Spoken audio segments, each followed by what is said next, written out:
ಈ ಅವೈಜ್ಞಾನಿಕವಾದ ಕಾಮಗಾರಿ ಮತ್ತು ತುಮಕೂರು ಜಿಲ್ಲೆಗೆ ಮಾರಕವಾದಂತಹ ಒಂದು ಕಾಮಗಾರಿ, ದುಡ್ಡು ಹೊಡೆಯುವ ಕಾಮಗಾರಿ, ಸಾರ್ವಜನಿಕರ ಹಣವನ್ನು ಪೋಲ್ ಮಾಡುವ ಒಂದು ಕಾಮಗಾರಿ. ಆ 1000 ಕೋಟಿ ಬೇರೆ ಯಾರ್ದಿಲ್ಲ ಸ್ವಾಮಿ, ಎಲ್ಲ ನಮ್ದು ನಿಮ್ದು ತೆರಿಗೆ ಹಣ.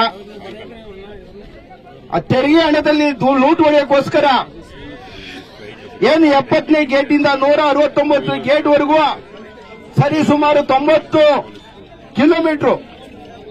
ಕಿಲೋಮೀಟರ್ ನೀರು ಹರಿತಾ ಇದೆ. ಈ ಜಿಲ್ಲೆಗೆ ಹೇಮಾವತಿ 24 ಟಿಎಂಸಿ ನೀರಿನ ಅಲೋಕೇಶನ್ ಆಗಿದೆ. ಈ ಜಿಲ್ಲೆಯಲ್ಲಿ 8 ತಾಲೂಕು ಬರುತ್ತೆ. ತಾಲೂಕಿನಲ್ಲಿ ಕುಣಿಗಲ್ ತಾಲೂಕು ಈ ಜಿಲ್ಲೆಗೆ ಸೀಮಿತವಾದಂತ ತಾಲೂಕು. ಆ ತಾಲೂಕಿಗೆ 3.5 ಟಿಎಂಸಿ ನೀರು ಅಲೋಕೇಶನ್ ಆಗಿದೆ. ಆ 3.5 ಟಿಎಂಸಿ ನೀರು ನಮಗೆ ಪೂರ್ಣ ಪ್ರಮಾಣದಲ್ಲಿ ಬಂದಿಲ್ಲ ಅನ್ನೋದು ಒಂದೇ ಉದ್ದೇಶಕ್ಕೆ ಈಗಿನ ಪ್ರಭಾವ ಸಚಿವರು, ನೀರಾವರಿ ಸಚಿವರು ಅವರ ಸಂಬಂಧಿಕರ ಸ್ವಾರ್ಥಕ್ಕೋಸ್ಕರ ಕುಣಗಲ್ ಕ್ಷೇತ್ರಕ್ಕೆ ನೀರು ತಗೊಂಡೋಗಿ ಆ 3.5 ಟಿಎಂಸಿ ನೀರಿನ ನೆಪದಲ್ಲಿ ಪಕ್ಕದ ರಾಮನಗರ ಜಿಲ್ಲೆಗೆ, ನಮ್ಮ ತುಮಕೂರು ಜಿಲ್ಲೆಯ ರೈತರುಗಳಿಗೆ ಮೋಸ ಮಾಡಿ ಅವರ ಕೈಗಾರಿಕೆ ಅಭಿವೃದ್ಧಿ ಮಾಡ್ಕೊಳ್ಳಕ್ಕೆ ಮುಂದಿನ ದಿನಗಳಲ್ಲಿ ರಾಮನಗರ ಜಿಲ್ಲೆ ಬೆಂಗಳೂರು ಉಪನಗರ ಅಂತ ಘೋಷಣೆ ಮಾಡಿಕೊಂಡು ಅವರ ಸ್ವಾರ್ಥಕ್ಕೆ ಅವರು ಉಪಮುಖ್ಯಮಂತ್ರಿಯಿಂದ ರಾಜ್ಯಕ್ಕೆ ಉಪಮುಖ್ಯಮಂತ್ರಿ, ಅವರು ರಾಮನಗರ ಜಿಲ್ಲೆಗೆ ಮಾತ್ರ ಉಪಮುಖ್ಯಮಂತ್ರಿ ಆಗ್ಯವ್ರೆ. ಮುಂದೆ ಅವರು ಮುಖ್ಯಮಂತ್ರಿ ಆಗುವಂತ ಆಕಾಂಕ್ಷೆ ಉಳ್ಳವರು. ನಮ್ಮ ತುಮಕೂರು ಜಿಲ್ಲೆಯ ರೈತರು ಎಚ್ಚೆತ್ತುಕೊಳ್ಳಿಲ್ಲ ಅಂದ್ರೆ ನಮ್ಮ ಬದುಕಿನ ಪ್ರಶ್ನೆ, ರೈತರ ಬದುಕಿನ ಪ್ರಶ್ನೆ, ನಮ್ಮ ರೈತರ ಮಕ್ಕಳ ಭವಿಷ್ಯದ ಬಗ್ಗೆ, ಮುಂದಿನ ಪೀಳಿಗೆ ಬಗ್ಗೆ ಯಾರೋ ಪೂರ್ವಿಕರು ಹೋರಾಟ ಮಾಡಿ, ವೈ.ಕೆ. ರಾಮಯ್ಯರು, ಉಚ್ಚಮಸ್ತೇಗೌಡರು, ಹಿರಿಯ ರಾಜಕಾರಣಿಗಳೆಲ್ಲ ಹೋರಾಟ ಮಾಡಿ ಅಂತ ದೇವೇಗೌಡ ಕುಟುಂಬದ ಎಗೇನ್ಸ್ಟ್ ಮಾಡ್ಕೊಂಡು ಹೇರೂರು ಡ್ಯಾಮಿಂದ, ಗೋರೂರು ಡ್ಯಾಮಿಂದ 24 ಟಿಎಂಸಿ ನೀರು ತಂದಿದ್ದಾರೆ. ಆ ನೀರನ್ನ ಇವರು ಅಕ್ರಮವಾಗಿ ವಾಮಮಾರ್ಗದಲ್ಲಿ ಕಳ್ಳ ಕಾಮಗಾರಿ ಇದು ಕಳ್ಳ ಕಾಮಗಾರಿ ಮೂಲದಲ್ಲಿ ಇವರು ತಗೊಂಡೋಗಿ ಕುಣಗಲ್ಗೆ 3.5 ಟಿಎಂಸಿ ನೆಪ ಮಾಡಿಕೊಂಡು ರಾಮನಗರ ಜಿಲ್ಲೆಗೆ ಕೈಗಾರಿಕೆಗೆ ಅವರ ಜಿಲ್ಲೆ ರಿಯಲ್ ಎಸ್ಟೇಟ್ ದಂಧ ಮಾಡೋದಕ್ಕೆ, ಡೆವಲಪ್ ಮಾಡ್ಕೊಳ್ಳಿಕ್ಕೆ ಬೆಂಗಳೂರು ನಗರ ಅಂತ ಘೋಷಣೆ ಮಾಡಿ ಇದೆಲ್ಲ ಮಾಡ್ಕೊಳ್ಳಿಕ್ಕೆ ನಮ್ಮ ತುಮಕೂರು ಜಿಲ್ಲೆ ರೈತರ ಹೊಟ್ಟೆ ಮೇಲೆ ಹೊಡಿಬೇಡಿ ಸ್ವಾಮಿ. ನಮ್ಮ ಹೊಲದಲ್ಲೇ ಕಾಮಗಾರಿಯನ್ನು ಪ್ರಾರಂಭ ಮಾಡಿದೀರಾ. ನಮ್ಮ ಹೊಲಕ್ಕೆ ನೀವು ಪೊಲೀಸರನ್ನ ಬಿಟ್ಟಿದ್ದೀರಾ ಕಾಮಗಾರಿನ ನಡೆಸಲಿ ಅಂತ ಹೇಳಿ. ಆ ಅವೈಜ್ಞಾನಿಕವಾದ ಕಾಮಗಾರಿನ ಕೈ ಬಿಡ್ರಿ. ರೈತರ ಪರವಾಗಿ ನಾವು ನಿಮಗೆ ಮನವಿ ಮಾಡ್ತೀವಿ. ನೀವು ಯಾವ ಮಾನದಂಡದ ಮೇಲೆ ತಗೊಂಡು ಹೋಗಿದ್ದೀರಿ? ಇವರು ಈ ಸಂಬಳ ತಿನ್ನ ಇಂಜಿನಿಯರ್ಗಳಿಗೆ ಮೊದಲು ಚಿಮಾರಿ ಹಾಕಬೇಕಾಗಿದೆ, ಇವರಿಗೆ ಬುದ್ಧಿ ಕಲಿಸಬೇಕಾಗಿದೆ.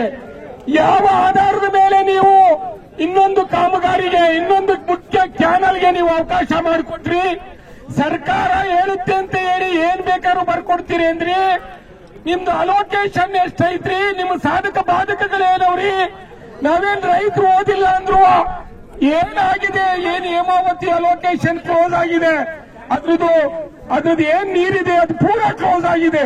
ನಿಮ್ಗೇನ್ 3 ಟಿಎಂಸಿ ನೀರು ಕೊಡ್ತೀವಿ ಅಂತ ಹೇಳ್ತೀವಿ, ಅದಕ್ಕೆ ನಾವು ಮೋಸ ಮಾಡೋದಿಲ್ಲ. ಕುಣಗಲ್ ಜನನು ನಮ್ಮಲ್ಲಿ ಬೇರೆ ಅಲ್ಲ. ಆದ್ರೆ ನೀರಿನ ಹೆಸರಲ್ಲಿ ರಾಜಕಾರಣ ಮಾಡೋದು ಒಳ್ಳೇದಲ್ಲ. ನೀರಿನ ರಾಜಕಾರಣ ಮಾಡೋದು ಒಳ್ಳೇದಲ್ಲ. ಏನು ಸರ್ಕಾರದ ಏನು ಒಂದು ಕೊಡ್ತಕ್ಕಂತ ಸವಲತ್ತನ್ನ ಅವರು ದುರುಪಯೋಗ ಮಾಡಿಕೊಂಡು ರೈತರಿಗೆ ನೋಡಕ್ಕೆ ನಮಗೆ ಬರ್ತಕ್ಕಂತ ಎಷ್ಟು ಟಿಎಂಸಿ ಬರಬೇಕಾಯ್ತು ನೀರು, ಅದು ಈಗಾಗಲೇ ನಮಗೆ ಈಗ ಏಪ್ರಿಲ್ ಮೇ ಬಂದ್ರೆ ಕೊರತೆ ಆಗಿದೆ. ನಮ್ಮ ಜಮೀನುಗಳ ತುಂಬಿಸುವಂತ ರೈತರಿಗೆ ಇನ್ನೂ ಸಮರ್ಪಕವಾಗಿ ಇನ್ನೂ ಆ ಒಂದು ಹೇಮಾವತಿ ನೀರು ಬಂದೇ ಇಲ್ಲ. ಇಂಥ ಒಂದು ಹಂತದಲ್ಲಿ ಕವಲುದಾರಿ ಹೊಡೆದು ಫಾಸ್ಟ್ ಟ್ರ್ಯಾಕ್ ಕೆನಲ್ ಅಂತ, ಲಿಂಕ್ ಕೆನಲ್ ಅಂತ ಯಾತಕ್ಕೋಸ್ಕರ ಈ ಕಾರ್ಯವನ್ನು ಮಾಡಿದ್ರು? ಯಾಕೆಂದ್ರೆ ಎಲ್ಲೋ ಒಂದ್ ಕಡೆ ಏನು ಈ ಒಂದು ಗ್ಯಾರಂಟಿ ಯೋಜನೆಗಳನ್ನು ಕೊಡುವಂತ ನಿಟ್ಟಿನಲ್ಲಿ ಏನಾದ್ರೂ ಡಿ.ಕೆ. ಶಿವಕುಮಾರ್ ಅವರು ಯೋಚನೆ ಮಾಡಿದ್ರೆ 50,000 ಕೋಟಿ ಗ್ಯಾರಂಟಿ ಯೋಜನೆ ಮಾಡಕ್ಕೆ ಕೊಟ್ಟಿರುವಂತ ಹಣದಲ್ಲಿ ಸುಮಾರು 3 ಡ್ಯಾಂಗಳನ್ನು ಕಟ್ಟಬಹುದಾಗಿತ್ತು. ಹೊಸದಾಗಿ ಚಿಂತನೆಯನ್ನು ಮಾಡಿದ್ರೆ ಮುಂದಿನ ದಿನಗಳಲ್ಲಿ 10 ವರ್ಷದಲ್ಲಿ ಈಗ ಬರ್ತಕ್ಕಂಥ ನೀರು ಈಗಾಗಲೇ ತುಮಕೂರು ಜನತೆಗೆ ಕುಡಿಯಕ್ಕೆ ನೀರು ತೊಂದರೆ ಆಗ್ತಾ ಇದೆ. ಇಂಥ ಮುಂದಿನ ದಿನಗಳಲ್ಲಿ ಎಷ್ಟು ತೊಂದರೆ ಆಗುತ್ತೆ ನೀರಿಗೆ, ಇದನ್ನ ಯೋಚನೆ ಮಾಡಬೇಕು. ಎಲ್ಲ 11 ಜನ ವಿಧಾನಸಭಾ ಸದಸ್ಯರು ಕೂಡ ಇದನ್ನ ಯೋಚನೆ ಮಾಡಬೇಕು. ಎಲ್ಲೋ ಒಂದ್ ಕಡೆ ಅವರ ಆತ್ಮಸಾಕ್ಷಿಯನ್ನ ನೋಡ್ಕೋಬೇಕಾಗತ್ತೆ. ಎಷ್ಟು ಜನಕ್ಕೆ ತೊಂದರೆ ಆಗ್ತಾ ಇದೆ, ಇಂತಹ ಒಂದು ದೊಡ್ಡ ಕಷ್ಟ, ಎಂತ ಸಂಕಷ್ಟದಲ್ಲಿದ್ದಾರೆ. ಇವಾಗೇನೋ ಒಂದು 3-4 ವರ್ಷದಿಂದ ಮಳೆ ಬರ್ತಾ ಇದೆ. ಮಳೆನ ಅಬಾಧಿತವಾದಾಗ ನಮಗೆ ಯಮಾತಿ ನೀರೇ ಗಟ್ಟಿ. ಈ ರೈತರ ಸಂಕಷ್ಟವನ್ನು ಕೇಳೋರು ಯಾರು? ಇದಕ್ಕೆ ಎಷ್ಟು ರೀತಿ ಯಾವ ರೀತಿ ತೊಂದರೆ ಆಗ್ತಾ ಇದೆ.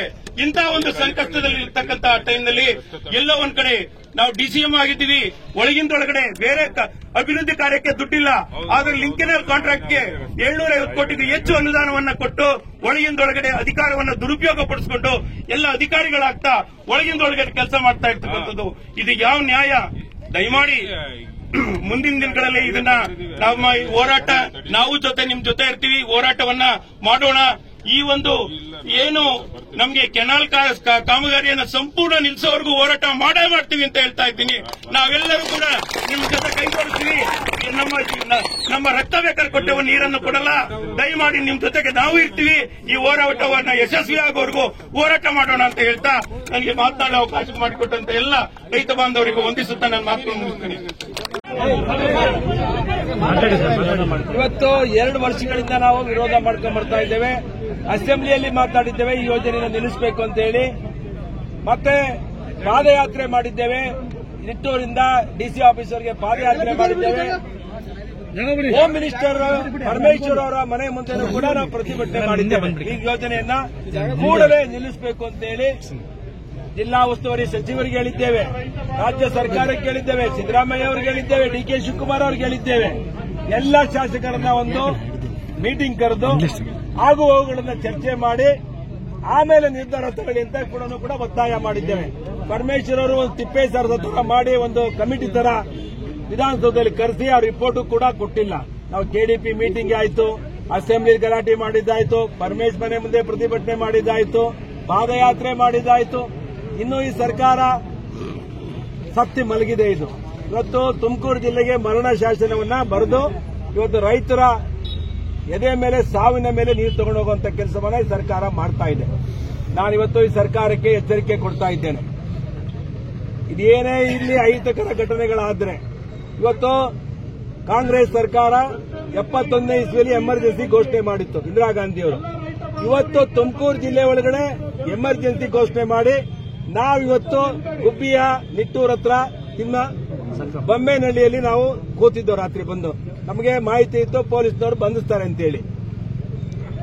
ರಾತ್ರಿ ನಾವು ಒಂದು 3 ಗಂಟೆಗೆ ಬಂದು ಪೊಲೀಸರು ಅಲ್ಲಿ ನಮ್ಮನ್ನ ಬಂಧಿಸುವಂತದ್ದೇನಿತ್ತು? ಇದು ಪ್ರಜಾಪ್ರಭುತ್ವನ? ಜನರಿಂದ ಆಯ್ಕೆ ಆಗಿರೋರು ಜನರಿಗೋಸ್ಕರ ನ್ಯಾಯ ಕೇಳಕ್ ಬಂದ್ರೆ ನಾವೇನಿಲ್ಲಿ ಟೆರರೈಸ್ ಮಾಡಕ್ ಬಂದಿದ್ವಾ? ಇಲ್ಲ ಸರ್ಕಾರದ ವಿರುದ್ಧ ಹೊಡೆದಾಡಕ್ ಬಂದಿದ್ವಾ? ನಾವು ಶಾಂತಿಯುತವಾಗಿ ಗಾಂಧಿ ಮಾರ್ಗದಲ್ಲಿ ಇವತ್ತು ಪ್ರತಿಭಟನೆ ಮಾಡ್ತೀವಿ ಅಂತ ಹೇಳಿದ್ರೆ ಶಾಂತಿ ಮಾರ್ಗದಲ್ಲೂ ಬಿಡದಲೆ ಗನ್ ಹಿಡ್ಕೊಂಡು ನಮ್ಮನ್ನು ಎದುರಿಸುವಂತದ್ದು ಮಾಡ್ರೆ 5,000 ಪೊಲೀಸ್ ಹಾಕೋದೇನಿತ್ತು ಇಲ್ಲಿ? ನೋಡೇ ಬಿಡೋಣ. ಆಗಿದ್ರೆ ರೈತರು ಸವಾಲನ್ನು ಸ್ವೀಕಾರ ಮಾಡಲಿ. ಯಾವ ಸರ್ಕಾರ ಉಳಿದಿದೆ ರೈತರು ಇದನ್ನ ಸವಾಲುಗಳನ್ನು ಸ್ವೀಕಾರ ಮಾಡಿ? ನಾನಿವತ್ತು ಹೇಳ್ತಾ ಇದ್ದೇನೆ, ಇದೇ ರೀತಿ ನನಗೆ ಒತ್ತಡ ಹಾಕಿದ್ರೆ ಹೇಮಾವತಿ ನೀರಿಗೆ ನಮ್ಮ ಪ್ರಾಣ ಬೇಕಾದ್ರೆ ಕೊಡ್ತೀವಿ ಅಂತ ಹೇಳಿದ್ದೇವೆ. ಈ ನೀರನ್ನ ಯಾವುದೇ ಕಾರಣಕ್ಕೂ ನಮ್ಮ ಹೆಣದ ಮೇಲೆ ತೊಡಗಬೇಕು ಅಂತ ಇವತ್ತು ಹೇಳ್ತೇನೆ. ಪೊಲೀಸರು ಈ ತರ ಏನಾದ್ರು ಒತ್ತಡ ಹಾಕಿದ್ರೆ ನಾನು ಅಲ್ಲೇ ಹೇಳಿದೆ ಬಂದಾಗ, ಪೆಟ್ರೋಲ್ ಹಿಡ್ಕೊಂಡು ತೋರಿಸ್ತೇವೆ ಅವ್ರಿಗೆ. ಪೆಟ್ರೋಲ್ ಹಾಕೊಂಡು ನಾನೇ ಸೆಲ್ಫಿ ವಿಲಿಯೇಷನ್ ಮಾಡ್ತೀನಿ, ನನ್ನ ಜೊತೆ ಹೋಮ್ ಮಿನಿಸ್ಟರ್ ರಾಜೀನಾಮೆ ಕೊಡಬೇಕು, ಎಸ್ಪಿನೂ ಸಸ್ಪೆಂಡ್ ಆಗಬೇಕು, ಆ ರೀತಿ ಮಾಡ್ತೀನಿ ಸರ್ಕಾರಕ್ಕೆ ಅಂತೇಳಿ. ನಮ್ಮನ್ನು ಎದುರಿಸಕ್ ಬರ್ತೀರಾ ನೀವು? ನಮ್ಮನ್ನು ಎದುರಿಸಕ್ ಬರ್ತೀರೇನ್ರಿ ನೀವು? ನಾವೇ ನ್ಯಾಯ ಕೇಳಕ್ ಬಂದಿರೋದ್ರಿ. ದೇಶಕ್ಕೆ ಸ್ವಾತಂತ್ರ್ಯ ಕೊಡ್ಬೇಕಾದ್ರೆ ಎಷ್ಟೋ ಜನ ತಮ್ಮ ಬಲಿದಾನ ಹಾಕಿದರೆ, ತ್ಯಾಗ ಮಾಡಿದ್ದಾರೆ. ನಾವು ತ್ಯಾಗ ಮಾಡಕ್ ಇದ್ದೇವೆ, ನಮ್ಮ ಜೀವ ಕೊಡೋಕ್ಕೂ ತ್ಯಾಗ ಮಾಡಕ್ ಇದ್ದೇವೆ. ನಾನು ಮಾನ್ಯ ಮುಖ್ಯಮಂತ್ರಿಗಳಿಗೆ ಎಚ್ಚರಿಕೆ ಕೊಡ್ತಿದ್ದೇನೆ, ಖಡಕ್ ಆಗಿ ಹೇಳ್ತಿದ್ದೇನೆ. ಕೂಡಲೇ ನೀವು ಜಿಲ್ಲೆಯಲ್ಲಿರುವಂತಹ ಎಲ್ಲ ಶಾಸಕರನ್ನ ಮೀಟಿಂಗ್ ಕರೀಬೇಕು, ಆಗುವುಗಳನ್ನ ಚರ್ಚೆ ಮಾಡಬೇಕು, ಏನ್ ಅನ್ಯಾಯ ಆಗ್ತಿದೆ ಸರಿ ಮಾಡಬೇಕು. ಇಲ್ಲ ಅಂತ ಹೇಳಿದ್ರೆ ಇದು ಸ್ಯಾಂಪಲ್ ಅಷ್ಟೇ. ಇವತ್ತು ನಿಮ್ಗೆ ಪೊಲೀಸ್ ಫೋರ್ಸ್ ಹಾಕಿ ನಮ್ಮನ್ನು ಎದುರಿಸಿದ್ರಲ್ವಾ? ಹಳ್ಳಿ ನಮ್ಮನ್ನ ಬಂಧಿಸಿದ್ರಲ್ವಾ? ಹಳ್ಳಿಗಳಲ್ಲಿ ರೈತರನ್ನ ಬಂಧಿಸ್ತಿರಲ್ವಾ? ನೋಡೇ ಬಿಡ್ತೀವಿ. ಜೈಲ್ ಬರೋ ಕಾರ್ಯಕ್ರಮ ಹಾಕೊಳ್ತೀವಿ, ಜೈಲಲ್ಲೇ ಹೋಗಿರ್ತೀವಿ. ನೋಡೋಣ, ಸವಾಲ್ ಸ್ವೀಕಾರ ಮಾಡ್ತೀವಿ. ನಿಮ್ಮ ಪೊಲೀಸ್ನ ಹತ್ತಿಕ್ಕಿ ಇವತ್ತು ನಮ್ಮನ್ನ ಬಂಧಿಸುವಂತ ಕೆಲಸ ಮಾಡ್ತಿರಲ್ಲ, ನಾವು ಜೈಲಲ್ಲಿರೋಕ್ಕೂ ಸಿದ್ಧ, ಪ್ರಾಣ ಕೊಡೋಕ್ಕೂ ಸಿದ್ಧ. ನಾನು ಇವತ್ತೇ ಹೇಳ್ತಾ ಇದ್ದೇನೆ, ಈ ಕೂಡಲೇ ಯೋಜನೆ ನಿಲ್ಲಿಸಬೇಕು.